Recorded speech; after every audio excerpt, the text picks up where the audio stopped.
소리해 주시는 하나님 말씀은 열왕기하 23장 1절에서 14절까지 말씀입니다. 저와 여러분이 한 절씩 나누어서 교독합니다.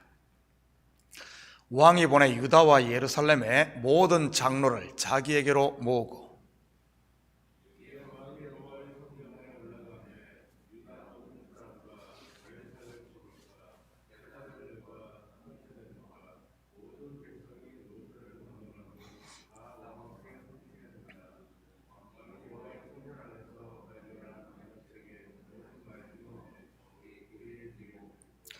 왕이 단 위에 서서 여호와 앞에서 언약을 세우되 마음을 다하고 뜻을 다하여 여호와께 순종하고 그의 계명과 법도와 율례를 지켜 이 책에 기록된 이 언약의 말씀을 이루게 하리라 하며 백성이 다 그 언약을 따르기로 하니라.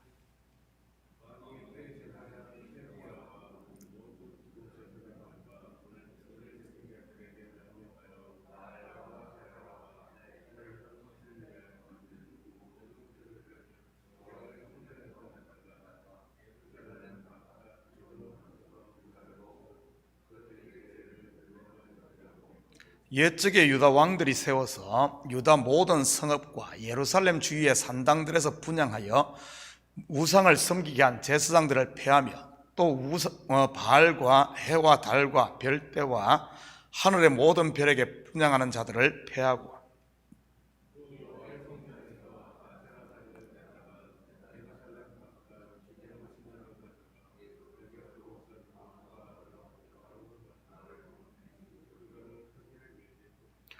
또 여호와의 성전 가운데 남창의 집을 헐었으니 그곳은 여인이 아세라를 위하여 휘장을 짜는 처소였더라.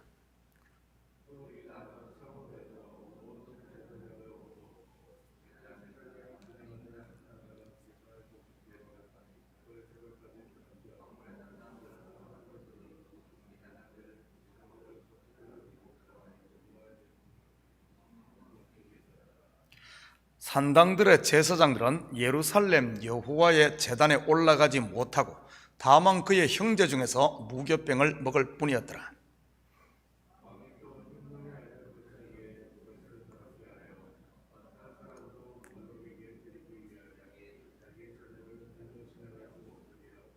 또 유다 여러 왕이 태양을 위하여 드린 말들을 제하여 버렸으니 이 말들은 여호와의 성전으로 들어가는 곳에 근처 넷이 나단멜렉의 집 곁에 있던 것이며 또 태양 수레를 불사르고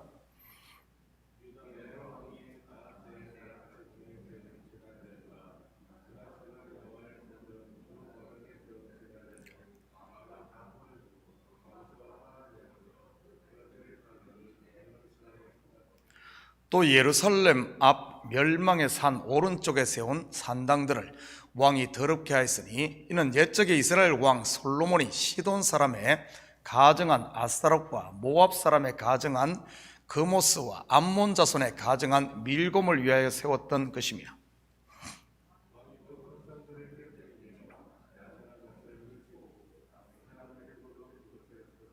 아멘. 좋은 아침입니다. 우리는 지난 설교에서 퇴락했던 성전을 수리하다가 율법책을 발견한 요시야 왕에 대해 살펴보았습니다. 바로 그 유명한 요시야의 종교개혁의 시발점이 되었던 것이지요. 성경의 역사뿐 아니라 기독교 역사를 돌아보면 개혁을 통한 부흥은 언제나 하나님의 말씀으로부터 시작됨을 알 수가 있습니다. 창세기 1장에도 하나님께서 말씀하시니 혼돈과 공허의 세상에 질서가 잡히며 창조가 시작되었습니다. 아브라함을 갈대아 우르에서 불러낸 것도 여호와의 말씀이고 400년이 넘는 긴 세월 동안 애굽의 바로를 섬기던 이스라엘 백성이 모세를 통해 시내산에서 말씀을 받자 그들이 하나님의 언약 백성이 되었던 것입니다. 그 이후 역사의 중요한 시점마다 이스라엘은 언약의 말씀을 낭독함으로 다시금 마음을 새롭게 했던 것이지요. 오늘은 요시야가 행한 종교개혁을 구체적으로 살펴보므로 우리에게도 새롭게 되는 이러한 마음의 개혁, 교회의 개혁이 있기를 축복합니다. 3절입니다. 왕이 단 위에 서서 여호와 앞에서 언약을 세우되 마음을 다하고 뜻을 다하 여호와께 순종하고 그의 계명과 법도와 율례를 지켜 이 책에 기록된 이 언약의 말씀을 이루게 하리라 하며 백성이 다 그 언약을 따르기로 하니라. 먼저 요시아는 유다와 예루살렘의 모든 장로들을 모으고 백성들 앞에서 언약책을 무리들의 귀에 낭독하며 그들에게 언약을 새롭게 합니다. 언약을 새롭게 한다고 해서 다른 말씀을 전했다는 말이 아닙니다. 말씀 앞에 마음을 새롭게 했다는 이런 의미지요. 신명기 말씀이 바로 그런 것 아닙니까? 시내산에서 받은 율법을 출애굽 1세들에게 전했던 모세가 가나안에 들어갈 2세들에게 같은 말씀을 모압 평지에서 거듭 전했던 것이 바로 언약의 갱신이었던 것입니다. 신명기 할 때 신은 새로울 신이 아닌 거듭 신자를 쓰고 있지요. 반복해서 같은 말씀을 했다는 이런 뜻입니다. 사실 저와 여러분이 하나님의 말씀 앞에 설 때마다, 말씀을 거듭 들을 때마다 언약을 새롭게 하는 것입니다. 다시 말해 말씀이 나를 새롭게 변화시킨다는 이런 의미입니다. 옛것은 지나가고 새로운 피조물로 말이지요. 땅에서 하늘로 새로워지는 것이지요. 이 책에 기록된 이 말씀을 이루게 하리라. 여러분 무슨 말입니까? 하나님의 율법 곧 언약이 어떻게 이루어지고 완성됩니까? 하나님의 언약 율법은 죄에 대해서는 반드시 죽고 의에 대해서는 사는 것으로 완성되는 것입니다. 한마디로 말하면 죽고 사는 삶으로 완성된다는 것이지요. 그래서 율법이 어떻게 완성됩니까? 예수님께서 죽고 부활하심으로 완성되지 않습니까? 그리고는 백성들이 다 그 언약을 따르기로 합니다. 이 언약을 따른다는 말의 영적인 의미는 바로 자기의 옛사람이 죽는다는 이런 뜻입니다. 그대로 도덕적으로 지킨다는 이런 의미 아니에요. 옛사람이 죽는 것. 그렇다면 이들이 어떻게 언약을 따르는지 오늘 본문을 통해서 한번 보도록 합시다. 4절입니다. 왕이 대제사장 hil기야와 모든 부제사장들과 문을 지킨 자들에게 명령하여 바알과 아세라와 하늘의 일월 성신을 위하여 만든 모든 그릇들을 여호와의 성전에서 내다가 예루살렘 바깥 기드론 밭에서 불사르고 그것들의 죄를 베델로 가져가게 하고, 한마디로 각종 산당을 무너뜨리고 우상을 부수고 불살라 죄를 만들므로 이 언약을 새롭게 합니다. 바알과 아세라의 신상, 일월 성신을 섬기기 위한 그릇들, 각종 산당, 태양을 위해 드린 말들, 태양술의 금오스와 밀곰, 이런 것들이 전부 어디에 세워져 있었습니까? 바로 하나님께서 기업으로 주신 약속의 땅이요, 예루살렘 주변이요, 심지어는 하나님의 성전에까지 세워져 있었던 것입니다. 당시 이러한 우상들은 이스라엘 백성들이 부러워하고 의지했던 주변국 이방의 신들이었지요. 그렇다면 이러한 우상의 실체가 무엇일까요? 우상은 다름 아닌 스스로 하나님이 되려고 하는 내 속에 있는 자기라는 존재가 우상이라는 사실입니다. 그래서 십계명에서 자기를 위하여 우상을 만들지 말고라고 했던 것이지요. 자기를 위하여 어떤 형상을 만든, 결국 그 우상의 실체는 자기라는 겁니다. 요시아와 백성들이 무너뜨리고 부순 각종 우상들은 영적으로 보면 바로 다름 아닌 자기였고, 복음서의 언어로 하면 자기 부인이었던 것이지요. 예수님께서 말씀하신 누구든지 나를 따라오려거든 자기를 부인하고 자기 십자가를 지고 나를 따를 것이니라 하신 뜻이 바로 이것이었던 것입니다. 본문의 우상을 제거하는 것들 말이지요.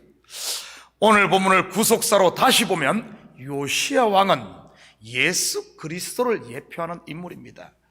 바로 예수님이 우상의 전이 되어버린, 자기로 돌아가버린 저와 여러분을 성령이 거하시는 하나님의 전으로 만들 것을 보여주는 것이고요. 여러분은 매일의 삶 가운데 요시아로 오신 예수님으로 인해 언약이 날마다 갱신되고 있습니까? 매일 내 속에 있는 우상들이 무너지고 있나요? 나만 옳다는 우상, 내가 전부라는 우상, 내 마음의 만족과 즐거움이 최우선이라는 이 바알과 아세라와 같은 우상들 말이지요.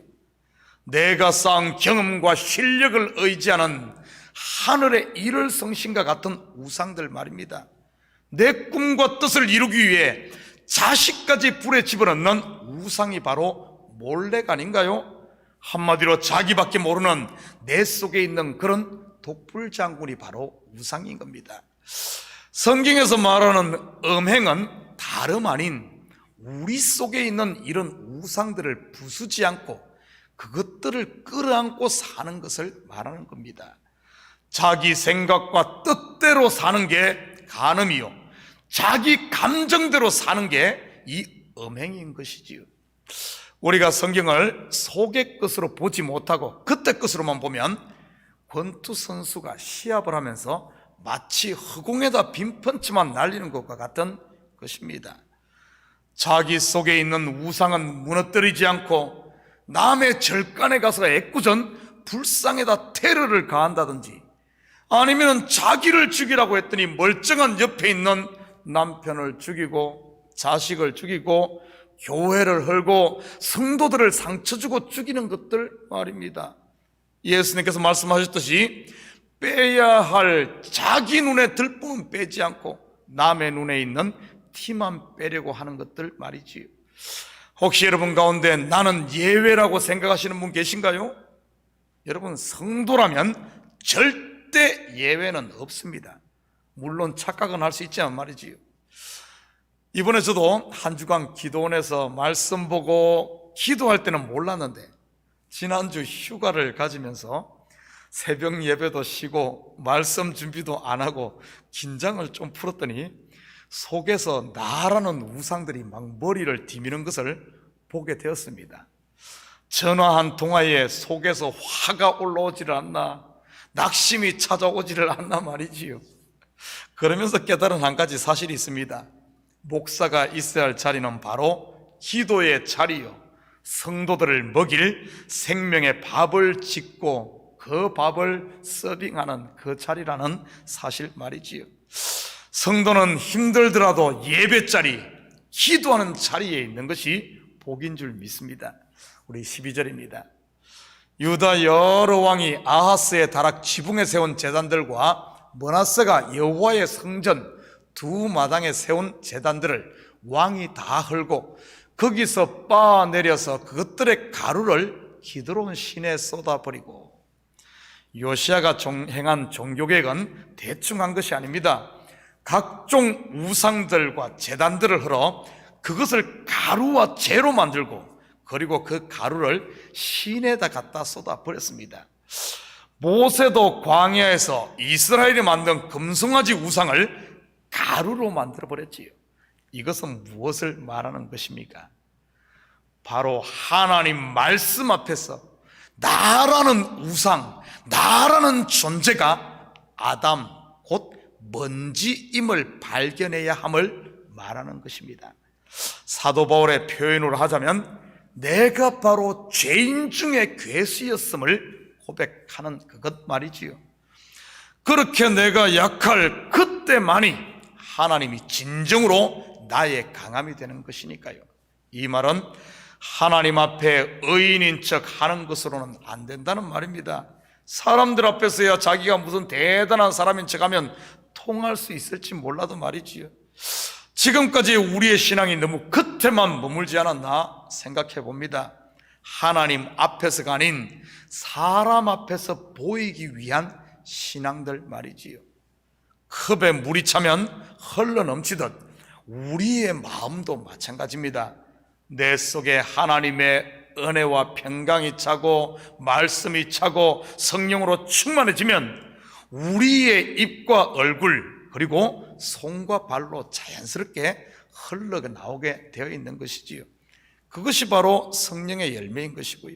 사랑하는 성도 여러분, 오늘 하루도 말씀 앞에서 언약을 새롭게 함으로 내 속에 있는 이 나라는 우상이 척결되고 그리스도의 은혜, 평강, 그리고 하나님의 사랑이 이 비온 뒤에 죽순이 자라듯 자라나 여러분의 삶의 모든 영역에 하나님의 사랑이 실천됨으로 성령의 열매들을 풍성하게 맺는 오늘도 이런 복된 하루 되시기를 주님의 이름으로 축복합니다. 같이 기도하십시다. 사랑의 아버지 하나님, 참으로 감사드립니다. 참으로 코로나로 얼어붙은 이 세상 가운데서도 우리의 마음에 아버지 하나님 주님의 말씀의 단비를 통하여 다시 한 번 더 아버지 하나님 나는 죽고 예수로 사는 저희들 되게 도와주시옵소서. 매 순간순간마다 우리 속에 아버지 하나님 자라려고 하는 이런 가라지들을 그냥 내버려 두는 것이 아니라 항상 말씀 앞에 거함으로 말미암아, 주님 은혜 앞에 거함으로 말미암아 이런 것들이 무너지고 아버지 하나님 가루가 되어짐으로 말미암아 아버지 하나님 나는 죽고 예수로만 사는 이 시대 그리스도인으로 살아갈 수 있도록 우리 주님 축복하여 주시옵소서. 요시아로 우리 가운데 오셔서 오늘도 우리를 새롭게 하시는 주님 앞에 나를 맡기고 이 새벽도 우리 마음을 쏟아놓을 때마다 주께서 성령의 기름 부으심을 통하여 아버지 하나님 우리 마음의 두려움들 내어 쫓고 다시 한 번 더 감사와 기쁨과 담대함으로 충만히 채워져 오늘 하루도 승리하며 살게 도와주시옵소서. 감사드리며 예수님의 이름으로 기도드립니다. 아멘.